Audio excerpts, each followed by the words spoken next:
bonsoir les ninjas. Voilà, c'est Elise pour cette vidéo 3 du défi de Yannick, donc impactant en 30 jours.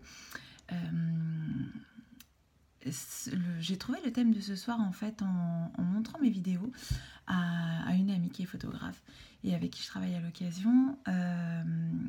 Et je lui ai montré mes vidéos, donc les deux premières. Et en fait, le retour qu'elle m'a fait sur celle d'hier particulièrement, elle m'a dit « Ah mais c'est marrant, c'est pas toi ». Et là, je me suis dit « Ah, comment ça, c'est pas moi ?» Et donc, on a pu discuter sur tout ce qui n'était pas moi dans la vidéo que je vous ai présentée hier. Et ça m'a amené donc le sujet de ce soir, en fait, où j'avais envie de partager avec vous la métacommunication, en fait. Tout ce qui fait que hier, ce qui apparaissait dans ma vidéo, les retours qu'elle m'a fait, c'était pas sur le fond, mais c'était sur la forme. Et donc ce qu'on a constaté, effectivement, en discutant, c'est que la vidéo que j'avais proposée hier soir, elle manquait de structure. Donc déjà, première chose, elle manquait d'ancrage et du coup, on n'entendait plus le fond, en fait. Et le fond manquait d'organisation. Donc voilà, j'ai eu le thème pour ce soir, pour ma vidéo de ce soir, donc, qui s'appelle métacommunication. Alors d'abord, pour commencer, normalement, quand je suis en formation, par exemple, j'arrive pas dans la salle et j'y vais à la one again. Je suis un déroulé, en fait, donc structuré. Et au commencement, il y a le top. Donc le top, dans mon déroulé pédagogique, qu'est-ce que c'est ? C'est le thème que je présente à mes stagiaires, bien sûr, l'objectif, donc ce qu'ils seront capables de faire à la fin de la journée, et le plan. Donc je leur déroule tout ce qu'on va faire effectivement dans la journée. Et je vais m'attacher à essayer de le faire pour toutes mes vidéos. Pour le coup, maintenant, organiser en fait mes vidéos, puisque je vais dans 27 jours, maintenant, je serai impactante avec mes vidéos.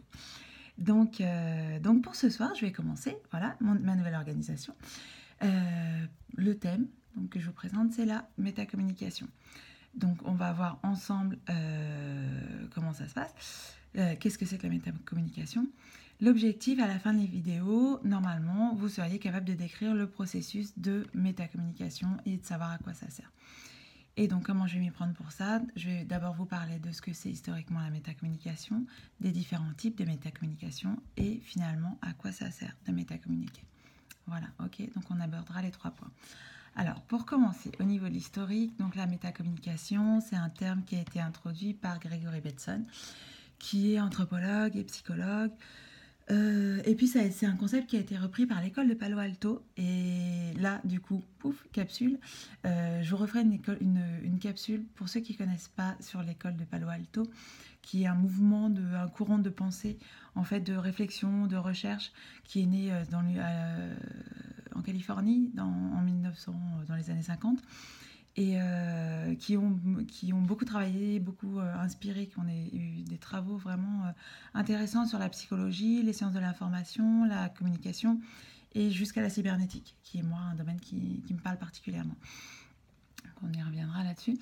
Et c'est aussi un courant, donc toute l'école de Palo Alto, qui est à la base des thérapies familiales, des thérapies brèves. Voilà. Donc c'est quoi ce concept de métacommunication qu'ils ont mis en exergue et qu'ils ont transporté un petit peu ? C'est en fait la conversation qui se regarde. C'est-à-dire que quand je vous parle là et que je vous dis des choses sur la forme de ce que je suis en train de faire, quand je vous dis qu'hier on a analysé en fait la forme de ma capsule, du message que je vous ai passé, c'est qu'on ne s'est pas attaché au fond. En fait, le fond, hier, pour moi, c'était le sourire. On ne s'est pas attaché au sourire, en fait. On s'est attaché à toute la façon j'avais de vous transmettre ce que j'avais à vous dire. Voilà. Donc ça, c'est la métacommunication. C'est le langage qui dit des choses sur lui-même, en fait. C'est la conversation qui se regarde, si vous voulez. Voilà. On est en train d'échanger. Enfin, là, j'échange toute seule, mais je vous parle. Et si je me place au-dessus, je vais regarder un moment comment se passe la communication et ce qui se passe. Donc il y a plusieurs façons de métacommuniquer, il y a plusieurs types de métacommunication. Comment ça se présente ? Ça peut se présenter par des reformulations, par exemple. Dans la conversation, on s'aperçoit qu'il y a des choses qui coincent et au lieu de continuer sur le fond du sujet, on va pouvoir faire des choses comme « Non, ce que je voulais dire, c'est que… » Vous voyez, là, en introduisant ce que je voulais dire, c'est que on commence à regarder la conversation et plus simplement le fond du sujet. Ok. Ça peut être aussi des descriptions sur le paraverbal, sur ce qui est en train de se faire au niveau de la voix. Je reprendrai aussi une capsule au niveau de la voix. Et donc tout ce qui est donc paraverbal, c'est pas les mots pour le coup, c'est vraiment le ton de la voix. Et par exemple, ça peut être quand on dit à quelqu'un, non mais ne me parle pas sur ce ton. Vous voyez, là, en fait, la personne, on vient de lui envoyer un signal qui n'est pas du fond de ce qu'elle nous dit, mais de la forme de ce qu'elle nous dit. D'accord? Donc ça, c'est de la métacommunication. Ça peut être aussi, évidemment, du non-verbal. Donc ça peut être des mimiques. Ça peut... Et alors le coup, les mimiques, soit elles vont affirmer ce qu'on est en train de dire, notre propos, elles vont appuyer le propos. Donc c'est moi, hier, qui vous fais des sourires et des sourires pour vous parler du sourire. Voilà. Ou alors, elles vont infirmer le propos. Ça peut être de l'ironie. Dans ce cas, il faut faire attention aussi avec l'ironie. Ça peut être touchy, mais ça passe bien aussi dans certains cas. Et ça, c'est de la métacommunication aussi. Quand on dit « Ah ouais, c'est super ». Voilà. Donc là, on se dit « Ouh, non, c'est pas super du tout, en fait ». Mais la personne en face reçoit bien le message, en fait. Elle comprend que bah non, c'est pas super du tout. Donc là, ça fait partie de l'ironie. Et ça aussi, ça peut être de la métacommunication. Okay, donc c'est vraiment tout l'emballage qu'il y a autour du fond du sujet que vous êtes en train de faire passer.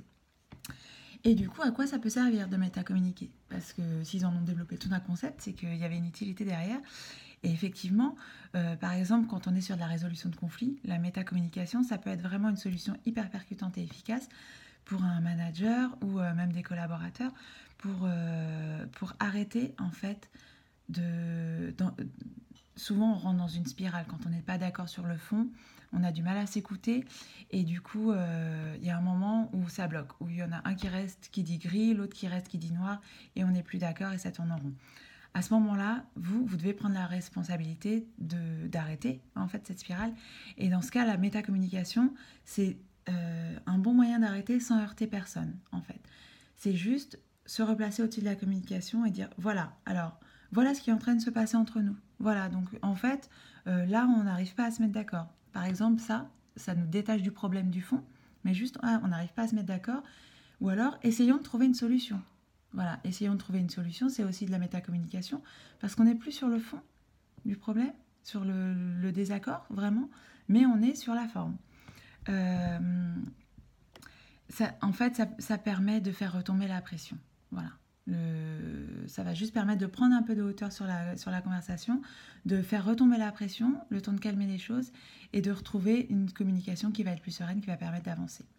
Ok. Et puis la reformulation aussi, ça va permettre de faire comprendre à son interlocuteur qu'on a bien compris, en fait, ce qu'il était en train de nous dire. Ok, donc tu me dis gris. Voilà. Moi, ce que je voulais te dire, c'était plutôt noir. D'accord, mais j'ai bien entendu que tu me disais gris. Et la reformulation, voilà, c'est un moyen vraiment opérationnel de calmer le jeu et puis de prouver à l'autre qu'on a bien entendu, en fait, ce qu'il était en train de nous dire. Voilà, simplement. Ok, donc merci beaucoup pour cette capsule, de m'avoir regardé jusqu'à la fin. J'attends vos commentaires, en fait, sur la forme, du coup, de mes présentations. Et puis, aussi sur le fond, savoir ce que vous en tirez, savoir si ça vous arrive, comment vous faites. Voilà, et puis à demain pour une nouvelle capsule. Ciao!